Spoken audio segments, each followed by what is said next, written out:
There is a Romanov jewel you can still see today, and yet it isn't truly there anymore. It glitters under exhibition lights. It appears in catalogs. It is photographed, admired, and on the surface, it looks exactly as it did more than a century ago. But something essential is missing. And the woman at the center of this story didn't lose her jewels. She chose to let them go. In this video, I want to open the jewelry box of Grand Duchess Elizabeth Feodorovna, not simply to admire what she wore, but to understand what became of it, and why some of those pieces survived in ways that feel almost more unsettling than disappearance. Before we begin, please support my channel by clicking on the like and subscribe buttons. Thank you. Elizabeth, known to her family simply as Ella, was not born into the sort of blinding opulence she later found in Russia. She was a Hessian princess, born in 1864 in Darmstadt. Her mother, Princess Alice, was a daughter of Queen Victoria, but the Grand Ducal family of Hesse lived with a modesty that would have baffled the Russian court. The children swept their own rooms, they made their own beds. Princess Alice sewed dresses for her daughters herself. It was a household built on Victorian discipline and duty, rather than glamour. Ella was only 14 when this quiet life was shattered by a diphtheria outbreak that swept through the palace in 1878. She was sent away to her grandmother to escape the infection, but her mother and her youngest sister May did not survive. Ella returned to a home that had lost its center. She had learned early that life was fragile, a lesson that perhaps explains the quiet depth observers often noted in her, even when she was later surrounded by the noise of the imperial court. It is interesting to note that despite her modest background, Ella was considered one of the great beauties of Europe.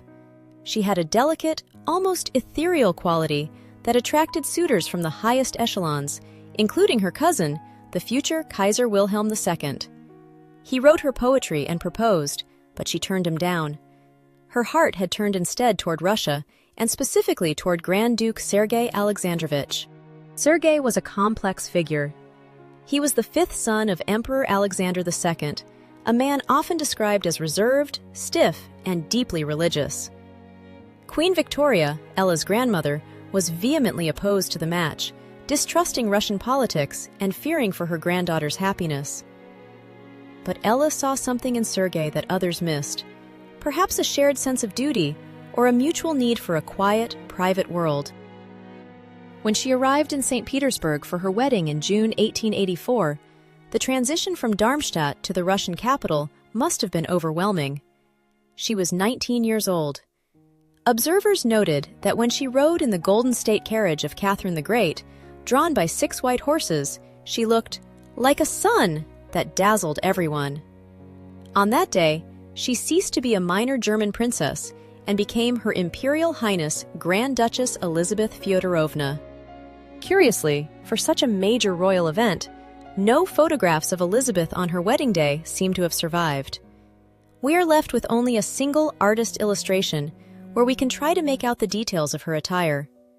This can be frustrating for a jewelry lover, but it doesn't mean we are in the dark. The Russian imperial court operated on rigid tradition, and for the wedding of a Grand Duke's bride, the regalia was strictly prescribed. For decades, every bride marrying a Grand Duke wore the same historic ensemble, a kind of dynastic uniform. A dress of silver brocade and a velvet, ermine-trimmed mantle were mandatory. The entire outfit was so heavy that the bride's train had to be carried by several chamberlains. From the illustration, we can confidently identify 2 key pieces of the wedding regalia. First, the nuptial crown, a stunning piece made in 1840 from diamonds that once belonged to Catherine the Great, mounted on a pink velvet frame.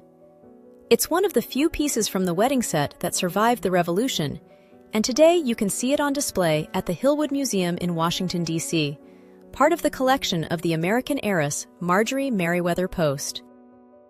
I can also clearly see the imperial diamond necklace around her neck, with its enormous stones threaded on silk. It was a cascade of 36 massive diamonds, totaling over 475 carats. Many of the stones were old Indian cuts from the 17th or 18th century, and they weren't perfectly uniform, Some had charming bluish or pinkish tones, giving the piece a unique character. The magnificent Imperial diamond necklace was sold by the Soviet government in the 1920s, and its whereabouts today are a complete mystery. The same is true of the diamond bracelet she would have worn. They have simply vanished. The tiara in the drawing has a general outline that resembles the famous wedding tiara, centered on the 13-carat pink diamond of Emperor Paul I, which tradition dictated she would wear. Unlike the crown which traveled to America, this piece never left Russia. It remains in the Kremlin's Diamond Fund today. But one thing the artist did not include is Catherine the Great's famous diamond cherry earrings. They were also a required part of the ensemble, and there may be a very human reason for their absence in the drawing. We know from the memoirs of her niece, Grand Duchess Maria Pavlovna, that these earrings were so heavy they required a thin gold wire looped over the ear for support. Maria found them so uncomfortable that she took them off during her own wedding banquet and hooked them over the rim of her water glass. It was a dazzling, almost theatrical display of dynastic power. But beyond this historic regalia, which was returned to the vaults after the ceremony, her new life in Russia came with gifts that were far more personal. The Romanovs did not do things by halves. For the wedding, the Imperial cabinet purchased a necklace of 5 strands of pearls for the new Grand Duchess, costing over 75,000 rubles, a sum equivalent to millions of US dollars today in purchasing power. In the late 19th century, this could represent decades' worth of wages for an industrial worker, or the price of a lavish country estate. A truly imperial gift. Sergei Alexandrovich presented his bride with a collection of emeralds that carried a heavy dynastic history. These stones had originally belonged to his mother, Empress Maria Alexandrovna.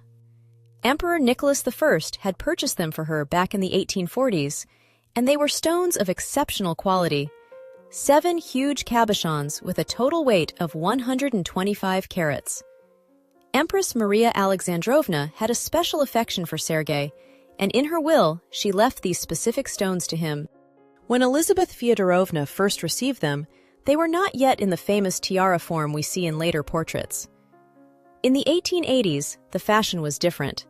The Grand Duchess initially wore these massive emeralds sewn directly onto a fabric kokoshnik, a stiff, crescent-shaped headdress covered in cloth that matched her gown.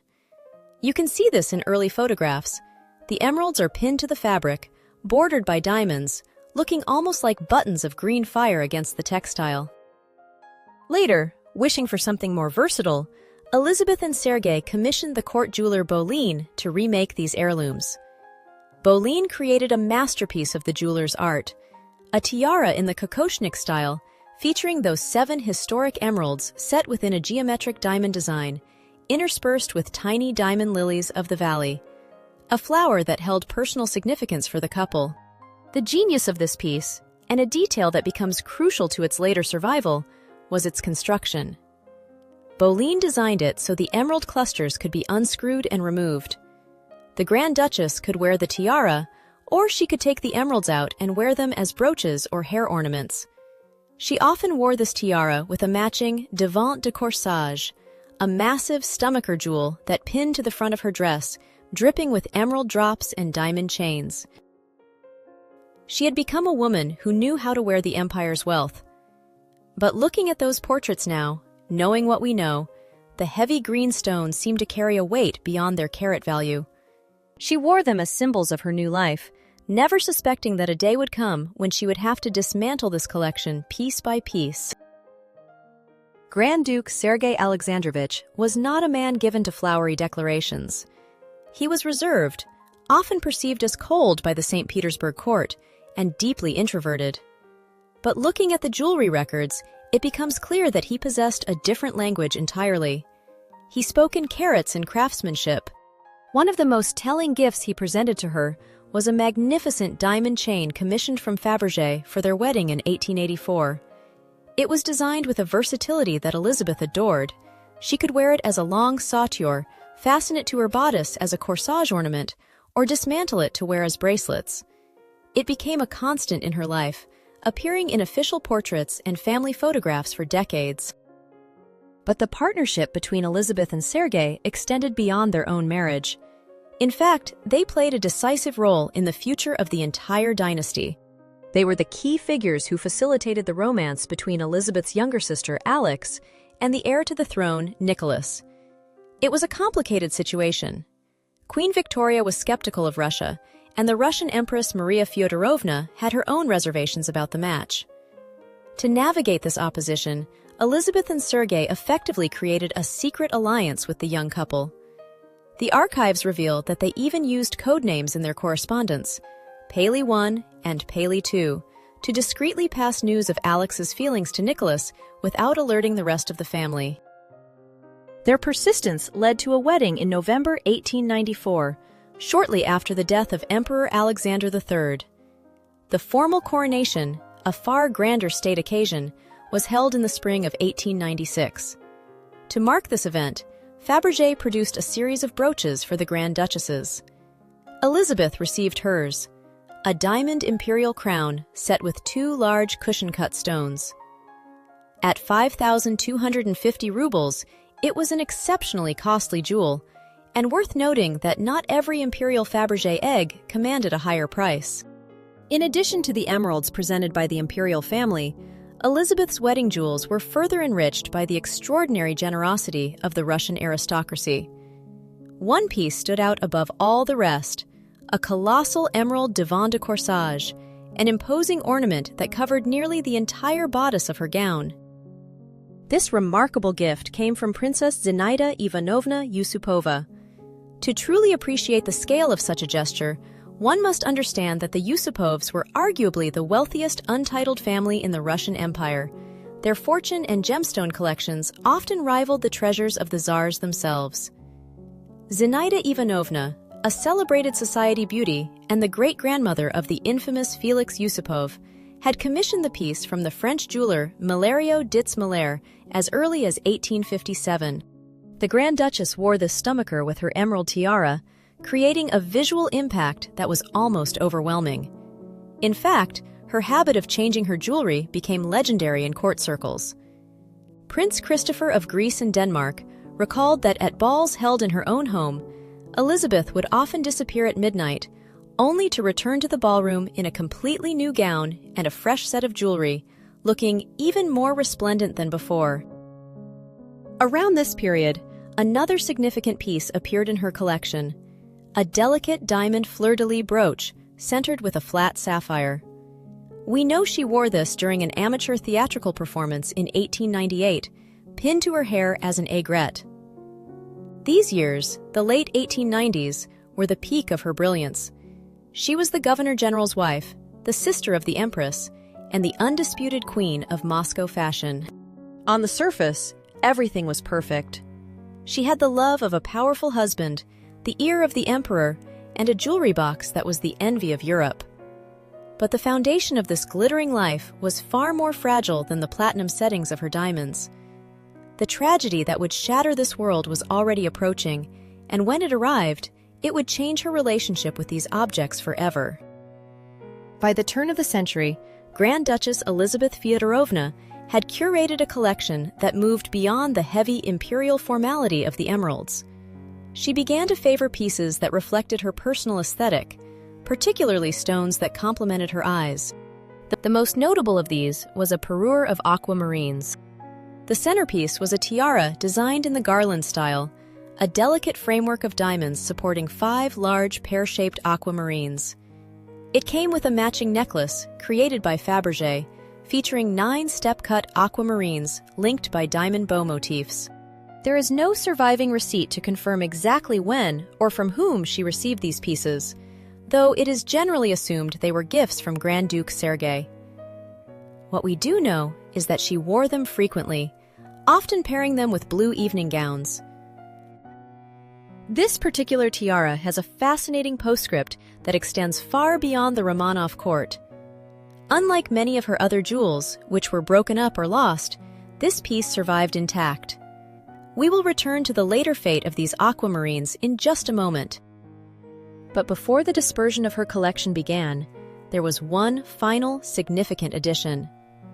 On June 15, 1904, the couple celebrated their 20th wedding anniversary. For this occasion, Grand Duke Sergei commissioned a brooch from Fabergé. It is a piece that speaks of a long, shared history. A large Siberian amethyst sits at the center, framed by a border of rose-cut diamonds set in silver. The gold gallery underneath is pierced with a pattern of hearts. The design is dominated by the Roman numeral XX, surmounted by an imperial crown. This brooch, delivered in the summer of 1904, marks the end of an era in her jewelry box. It was the last major commemorative gift she would receive from her husband. Neither of them could have known that they would not see a 21st anniversary. The explosion that would shatter this carefully ordered world was less than 8 months away. On February 4, 1905, the windows of the Nicholas Palace in the Kremlin shook from a massive explosion. Grand Duchess Elizabeth Feodorovna rushed out into the square, not yet fully dressed for the outdoors, to find that a terrorist's bomb had torn her husband's carriage apart. Witnesses observed that she did not scream or faint. Instead, she moved across the blood-stained snow and began to gather the scattered remains of Grand Duke Sergei Alexandrovich with her own hands. It was a moment of absolute horror, met with a stoicism that stunned the court. Later, she visited the assassin, Ivan Kalyev, in his cell. She brought him a gospel and a small icon, offering him her forgiveness for the murder. When it came time to bury the Grand Duke, Elizabeth made a gesture that signaled the end of her life as a royal wife. She took the wedding ring from her finger, the band engraved with Sergei and the date of their marriage, and placed it inside the coffin. The Grand Duchess, who had once changed her parures 3 times a night, was gone. In her place stood a woman who would soon trade her silk gowns for the gray and white wool of a convent abbess. Elizabeth decided to found the Martha and Mary Convent of Mercy in Moscow, a place dedicated to prayer and serving the poor. To fund this massive undertaking, she opened her jewelry vaults. The collection that had taken 2 decades to assemble was dismantled with remarkable speed. The sale of these items reveals where they went. The colossal emerald divan de corsage, the wedding gift from the Yusupovs that had covered her bodice, was sold to the Ottoman Sultan Abdul Hamid II. It is a strange twist of history that these emeralds, so closely associated with the Romanov court, ended up in the treasury of the Turkish Sultan before being auctioned again in Paris in 1911. Her emerald earrings followed the same path, listed as Lot 115 in the Sultan's sale. She did not sell everything to strangers, however. The aquamarine parure, including the tiara and the Fabergé necklace, was sent to her brother, Grand Duke Ernst Ludwig of Hesse. It passed through the Hessian family line until, in a rather surreal turn of events, it appeared on a fashion runway in 1997. A model for Atelier Versace walked the catwalk wearing the very same aquamarines that once adorned the Grand Duchess in Moscow. It is a strange, modern echo of a world that vanished long ago. But some of her most cherished jewels were reserved for the children she had raised as her own. As Elizabeth and Sergei had no children, they became devoted guardians to their orphaned niece and nephew, Maria Pavlovna and Dmitry Pavlovich. It is telling, then, that the magnificent diamond chain by Fabergé, one of the first major jewels Sergei had given her for their wedding, was not sold.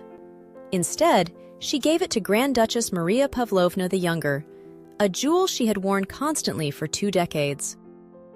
Elizabeth emptied her jewelry boxes with the efficiency of someone clearing out a house they no longer live in.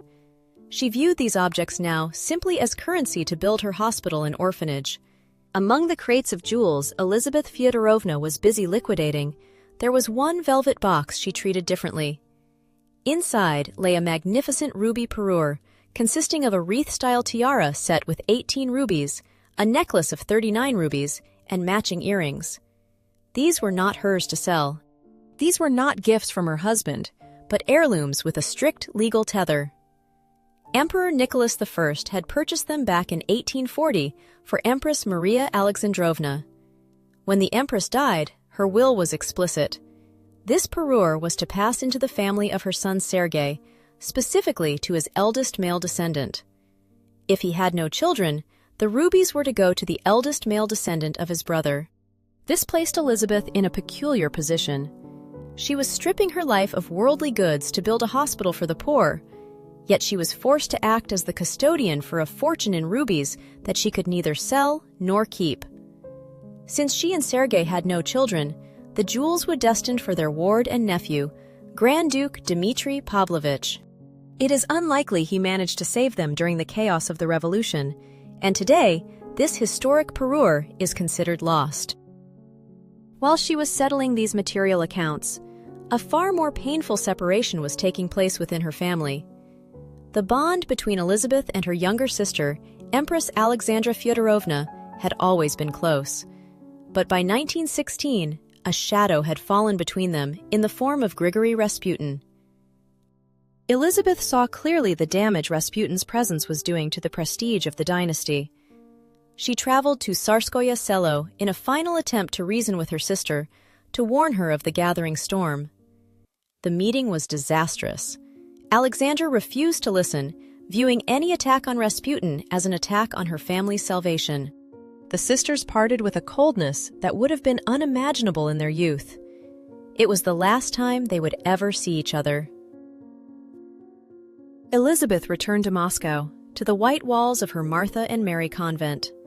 Her life had shrunk to the essentials. Her bedroom was now a simple cell with white walls. She slept on a wooden bed without a mattress, using a hard pillow.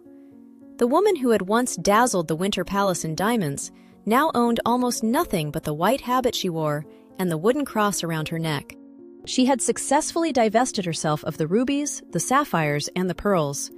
She had given away the aquamarines and the diamonds. But as history would soon reveal, there was one final chapter left in the story of her most famous jewels. The emeralds, which had left her possession but had not yet finished their own remarkable journey through history. By 1918, the glorious collection of Grand Duchess Elizabeth Feodorovna had effectively ceased to exist. The woman who was arrested by the Bolsheviks in Moscow possessed nothing of material value. She was taken to Alapaevsk in the Urals, along with other members of the imperial family, including Grand Duke Sergei Mikhailovich and the young princes of the Konstantinovich branch. On the night of July 18, 1918, they were taken to an abandoned iron mine. The brutality of what happened there is difficult to speak of, but the forensic evidence tells us something profound about Elizabeth's final moments. She was thrown down the mine shaft alive. When her body was recovered months later by the White Army, investigators found that even in the darkness and pain of the pit, she had not lost her instinct to serve others. She had torn strips from her white wimple, her nun's head covering, to bandage the head wounds of the dying Prince Ioan Konstantinovich. When they lifted her remains from the shaft, there were no diamonds, no rubies, no emeralds. On her chest, she wore only a wooden cross and the small icon of the Savior not made by hands, the very same icon Emperor Alexander III had given her upon her conversion to Orthodoxy. In the end, that was the only jewel she deemed worth keeping. But what of the emerald tiara? This is where the story turns into a detective thriller. We know now that Elizabeth did not sell this specific piece when she built her convent. Instead, in 1908, she gave the emerald tiara and its matching necklace to her niece and ward, Grand Duchess Maria Pavlovna the Younger, the daughter of Grand Duke Paul, whom Elizabeth and Sergei had raised like their own child. Maria Pavlovna held on to these treasures through the collapse of the empire. Her escape from revolutionary Russia is a story of incredible ingenuity. She knew that looting and searches were inevitable, so she devised a series of hiding places that would baffle the guards. She later recalled buying a large bottle of ink, pouring it out, and slipping her smaller jewels inside before covering them with paraffin and pouring the ink back in. The bottle sat on her desk for months, right under the noses of the revolutionaries. The emerald tiara, however, was too large for an ink bottle. Grand Duchess Maria Pavlovna managed to smuggle it out to Sweden, likely with the help of diplomatic couriers who could bypass the border searches. It was one of the few great Romanov tiaras to reach the West intact. But exile is expensive. In 1922, to finance her new life, Maria Pavlovna sold the emerald set to King Alexander I of Yugoslavia as a gift for his bride, Queen Marie. For a few decades, the tiara lived a dazzling second life. Queen Marie of Yugoslavia, who was also a great-granddaughter of Queen Victoria, wore it frequently, and it became her signature piece. It passed to her son, King Peter II. But history was not done with it. The Yugoslavian monarchy was abolished, and the family found themselves in exile once again. In 1953, presumably to fund his life in the West, King Peter sold the tiara to the jewelry house Van Cleef and Arpels. And here, the story takes a turn that I find heartbreaking. Van Cleef and Arpels did not preserve the tiara as a historic artifact. They looked at it with the cold eye of commerce. They removed the 7 magnificent Romanov emeralds, the stones that had belonged to Empress Maria Alexandrovna, the stones that Grand Duke Sergei had given to Elizabeth as a token of his devotion. These historic gems were sold off to an unknown buyer and have vanished into private collections. But they kept the frame. To hide the theft of the tiara's soul, the jewelers replaced the original emeralds with paste, colored glass. Today, the company still owns this tiara. It is often loaned out for exhibitions or worn by celebrities at galas. It glitters under the spotlights, looking for all the world like an imperial treasure. But it is a blind tiara. The setting remains, a beautiful, empty shell designed by Bolin. But the heart of the piece, the living green fire that Elizabeth Feodorovna loved, is gone, dispersed just as thoroughly as the world she once inhabited. The journey of Grand Duchess Elizabeth Feodorovna ultimately ended far from the snows of Alapaevsk. Her remains were transported through China and eventually laid to rest in Jerusalem, in the Church of Mary Magdalene, the very same church she had visited with Sergei in 1888, where she had first expressed a wish to be buried. Her other great creation, the Martha and Mary Convent in Moscow, has also survived. After decades of Soviet neglect, it was restored and functions today, continuing the work she started. The fate of her jewelry collection is far more fragmented. Very little has survived the century intact. We are left with the Bolin tiara frame at Van Cleef & Arpels, holding paste instead of the imperial emeralds, a beautiful but hollow echo of the past. The original stones may still exist, perhaps recut or sitting anonymously in a private vault, but their history has been severed. The aquamarines, though they survived the revolution, have largely disappeared from public view since the 1990s. And there are so many other pieces, like a diamond tiara visible in early photographs, about which we know absolutely nothing. They were likely broken up and sold stone by stone, their identity lost forever. Elizabeth's life traced a remarkable arc, from a modest Hessian princess who darned her own clothes to the chatelaine of the Kremlin, draped in the heavy luxury of the Romanov court, and finally to a woman who voluntarily gave it all away. She held vast wealth in her hands, yet she seemed to understand that its value was only in what it could build for others. I am genuinely curious to hear your thoughts on her story. Do you view the dispersal of her collection as a tragic loss of art, or as the necessary cost of her charitable legacy? And have you ever seen the Van Cleef tiara in an exhibition? Please let me know in the comments. If you found this story as moving as I did, please like this video and subscribe to the channel. There are many more royal vaults to open and stories to tell. Thank you for watching.